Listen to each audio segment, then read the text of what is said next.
ẹni àwí fún ọba jẹ́ ó gbọ́ ẹni tí kò gbọ́ ń ṣe ra ẹ̀ òwe la fi pa torí ọmọ òkèdè jẹ̀yà ó lóhùn gbọ́n gẹ̀gẹ̀ táwa ní tíṣà tó kọ́ ẹ sọ fún wa ká gbọ́.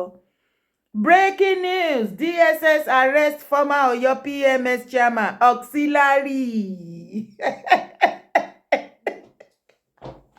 ọ̀bọ ni yóò para ẹ̀ ọ̀bọ ni yóò para ẹ̀ auxiliary ó tí ì rí nǹkan kan èbó fẹ́ máa bá wọn mú Yorùbá Nation campaigner ni wàá dẹ̀ mú lóòótọ́ no lele.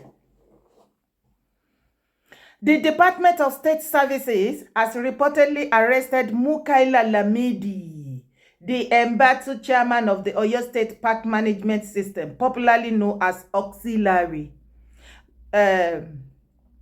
Auxiliary was arrested at about 4 p.m. on Tuesday, 4 ìrọ̀lẹ́, at his residence in the Olodo area of Ibadan, the state capital. Ṣé ẹ mọ̀ wípé Governor Makinde wọ́n declare wanted tó jẹ́ pé ìjọ kẹta ẹ̀ ló ti bẹ̀bẹ̀ tó ti ń ṣoríṣi àtìgbà náà lọ ti kò sí wàhálà ó fẹ́ mú Yorùbá Nation.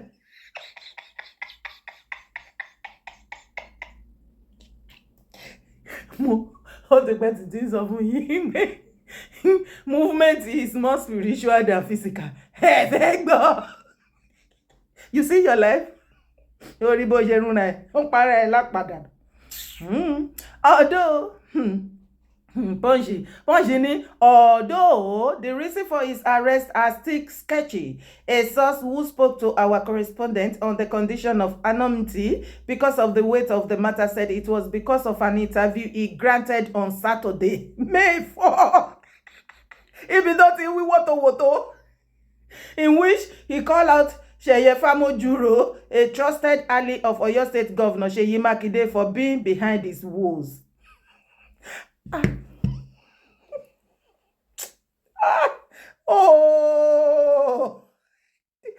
Ẹni sùúrù ṣé kò ṣe interview tó ṣe lẹ́nu ọjọ́ mẹ́ta tó wíwó tó wòrò mẹ́ tó sọ pé kí Mákindé gbéṣẹ́ fún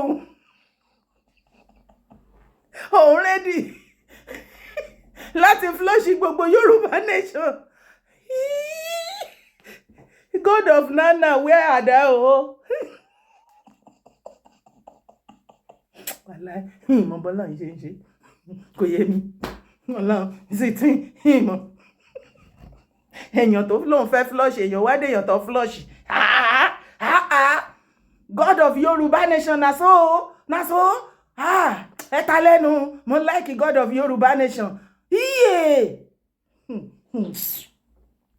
In the interview he granted to media personnel Ajibola Akiyefa in the Yoruba language, the former PMS chairman said, if he, Famojuro, is the governor or Seyi Makinde is, we will know. It is just a matter of time. Everybody will face the consequences of their actions. The people he choose to manage the park are cheating themselves. Okay, ẹ̀yin lẹ máa yé yín fẹ́kọ̀ tẹ́lẹ̀ gbogbo páàkì rádaràda tẹ́kọ̀ ń kó kiri union òfò tẹ́ ń kó kiri ẹ wúlò fún ìjọba ẹ ṣọ́ọ̀tì fún ìjọba ẹ wúlò fúnlẹ̀ Yorùbá kì í sẹ́nibọ́dì tẹ́ wúlò fún asàmà fúfú yín.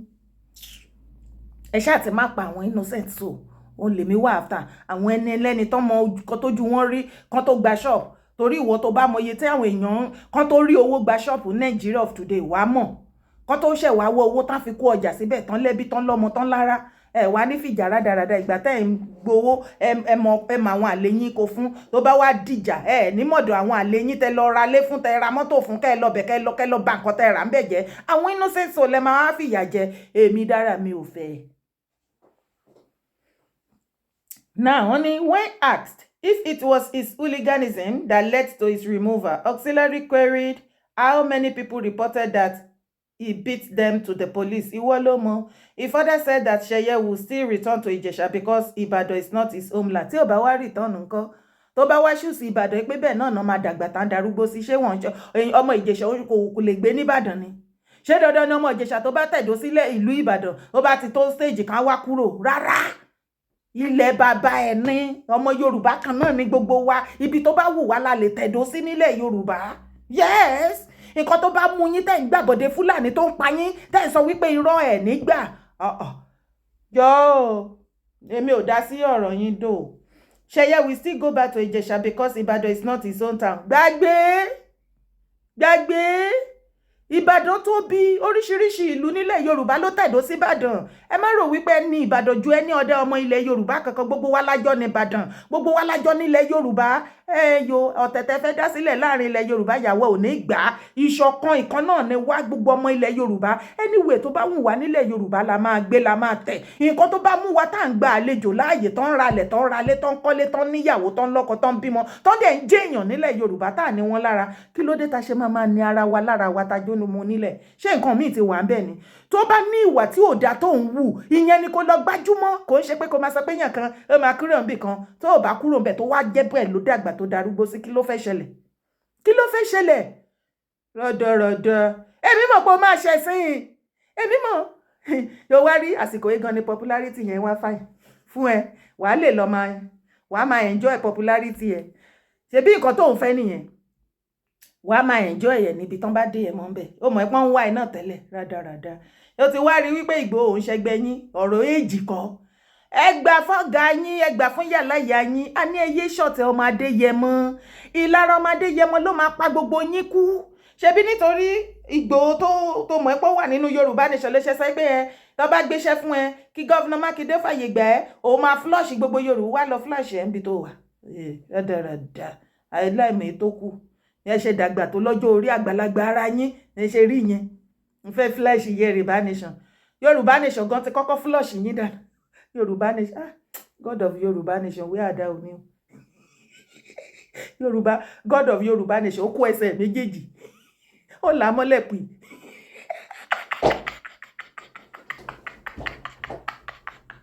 Irú Ọlọ́run Yorùbá Nation mi ìrírú ẹ̀rí. Ọlọ́run Yorùbá Nation mi ò rírú ẹ̀rí o. Wá lọ flush. Ṣeyẹ we still go back to Ìjẹ̀ṣà. Ìyẹn ò káyé ẹ̀yin lẹ́mọ̀.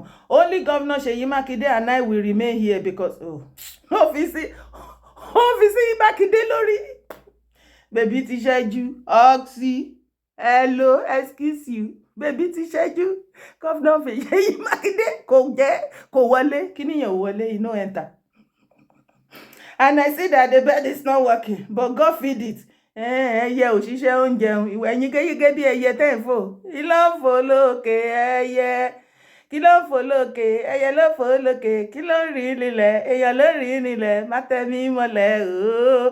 Ó yá má tójú ilẹ̀ mọ́lẹ̀. Ìwọ ló máa fi Èkó lẹ̀. Ẹ̀yin lẹ máa fi Ìbàdàn lẹ̀. Ṣé bó ló fẹ́ flush ọmọ Yorùbá Nation? Ọlọ́run Yorùbá Nation ó kó ẹ ní ẹsẹ̀ méjèèjì. Ó gbé ẹ wọ́n lẹ̀. Ó ṣubú yakata. Wọ́n ti gbé ẹ báyìí. Ó dẹ̀wọ̀. Auxiliary ṣẹ̀wọ̀n. Yéyéyé. Auxiliary ṣẹ̀wọ̀n. Baba 70 auxiliary ṣẹ̀wọ̀n. Auxiliary ṣẹ̀wọ̀n. Ọlọ́run Yorùbá Nation ló mú auxiliary ṣẹ̀wọ̀n. Yéyéyé. Auxiliary lòun fẹ́ gbá gbogbo ọmọ Yorùbá Nation ní Ìbàdàn, wọn ò ní gbúrò wọn mọ́. Ṣàlàdédé gbọ́ pé auxiliary ṣẹ̀wọ̀n.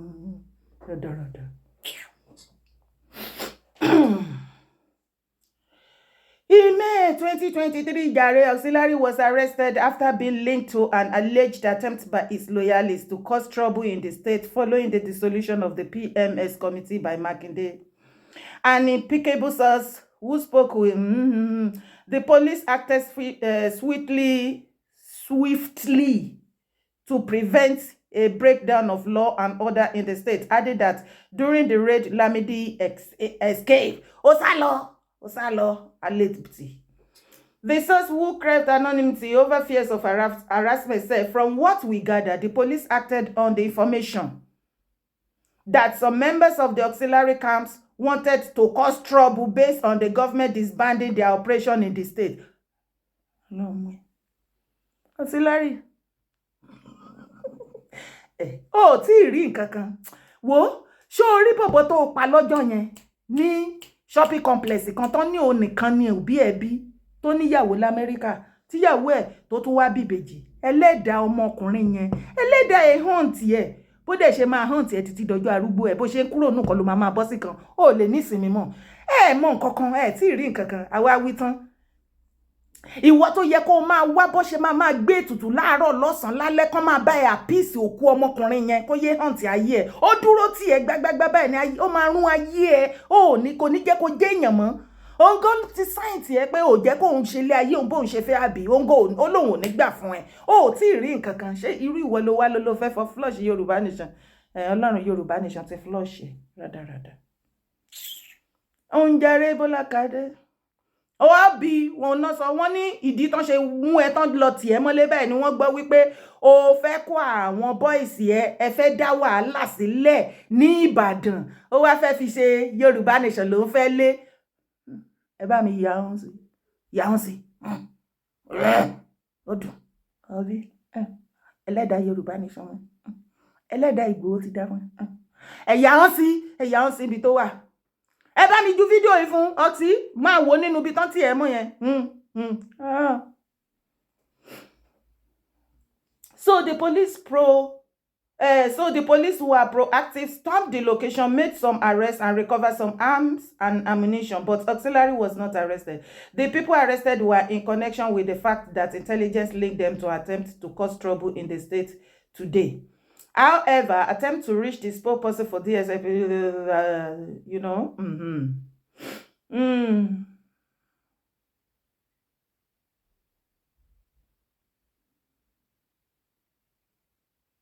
àti ẹ̀kọ́ kọ́mẹ̀ntì ẹ̀sìn ilé àwọn ilé yóò ti ẹ̀rọ ayé kọ́mẹ̀ntì kò tí ẹ̀ka yé ọtí how market kéèyàn máa pílánù bóun fẹ́ ṣe nǹkan kéèyàn tiẹ̀ tó ronú nǹkan yẹn kí nǹkan mẹ́wàá kó ti ṣèyàn. mi like it ọtí mú ọsí lórí mi like it jọ̀ọ́ wá flush Yorùbá Nation jàre ọtí rádaràda.